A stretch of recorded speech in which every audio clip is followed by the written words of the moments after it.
इस दुनिया में साथियों की कमी नहीं है। कमी नहीं है ऐसे लोगों की जो अपने काम को आपके काम से बेहतर बताना चाहेगा, जो बताना चाहेगा अपने आप को आपसे बेहतर। सो अगर जिंदगी को बेहतर तरीके से जीना चाहते हो अपने अंदाज अपने अनुसार, तो इस सातिर दुनिया में थोड़ी चालाक बन जाओ। एक ऐसा इंसान बन जाओ जो अपने इमोशन से नहीं सिचुएशन के अकॉर्डिंग डिसीजन लेता है। बिकॉज इस दुनिया का हर इंसान आपका इस्तेमाल करना चाहेगा आपके इमोशन, आपकी कमजोरी का। क्योंकि सामने खड़ा इंसान कब आपको क्या साबित कर दे ये किसी को नहीं पता होता। क्योंकि इंसान का पढ़ पाना आसान हो सकता है, लेकिन इंसान को पढ़ पाना नामुमकिन है। बिकॉज ये वही लोग होते हैं जो अपने स्वार्थ के खातिर कब किसके साथ क्या खेल खेल जाएं ये किसी को नहीं पता होता। सो इस सातिर दुनिया में थोड़ी चालाकी जरूरी है। बॉस, ये किस्सा है स्वामी विवेकानंद की लाइफ का। एक सन्यासी था जो स्वामी जी से बहुत चिढ़ता था, इतना ज्यादा कि जब भी स्वामी जी उसे दिखते या जब भी उसको मौका मिलता वो पहुंच जाता था स्वामी जी की बेइज्जती करने, स्वामी जी को नीचा दिखाने। लेकिन स्वामी जी तो स्वामी जी थे, उन्हें फर्क नहीं पड़ता था कि कौन क्या कहता है, कौन क्या सोचता है उनके बारे में। उनके एक्शंस बता देते थे वो कितने श्रेष्ठ हैं। दरअसल एक बार स्वामी जी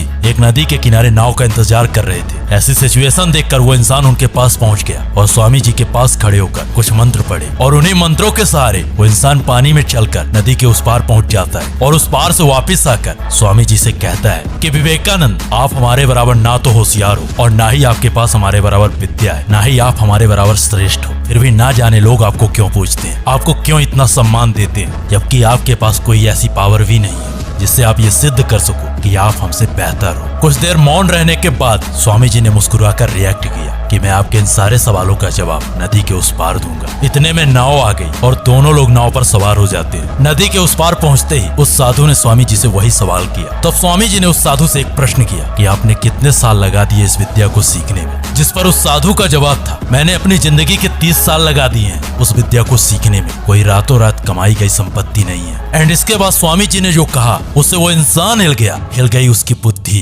क्योंकि स्वामी जी ने कहा कि जो काम मैं 30 पैसे में कर सकता हूँ उसी काम को करने के लिए आपने जिंदगी के 30 साल खर्च कर दिए। अब लोग आपको मूर्ख नहीं कहेंगे तो क्या कहेंगे। अगर यही वक्त आपने समाज कल्याण पर लगाया होता तो आज ये सारा संसार आपको हमसे श्रेष्ठ समझता। लेकिन आपने अपने आप को श्रेष्ठ साबित करने के लिए अपने जिंदगी के 30 साल ऐसे काम पर खर्च कर देते हैं जिस काम को आप 30 पैसों में कर सकते थे। तो आप कहाँ हुए होशियार, कहाँ है आपके पास बुद्धि। स्वामी जी के जवाब से वो बंदा शर्मिंदा था, उसके आंखों में आंसू थे। बिकॉज स्वामी जी का जवाब यथार्थ था, उनके जवाब में सच्चाई थी। बॉस, इस कहानी के कई सारे अर्थ हो सकते हैं, लेकिन आज जो इसका अर्थ है, करने दो जिसको जो करना है, जिसको जितनी बुराई करनी है करने दो। जब सामने आएंगे तब हम अपनी चालाकी से पराजित कर देंगे। वैसे स्वामी जी का ऐसा कोई इंटेंट नहीं था। स्वामी जी के कहने का मतलब ये था कि आप ऐसे काम पर अपना टाइम कभी भी वेस्ट मत करो जिसे आप कम पैसों में कर सकते हो। बॉस, अगर आप इसी तरह की शानदार वीडियोस हमारी आवाज में सुनना चाहते हो तो नीचे कमेंट बॉक्स पर यस लिख देना। एंड तैयार रहना इस महीने की आखिरी तारीख को, क्योंकि इस महीने की आखिरी तारीख को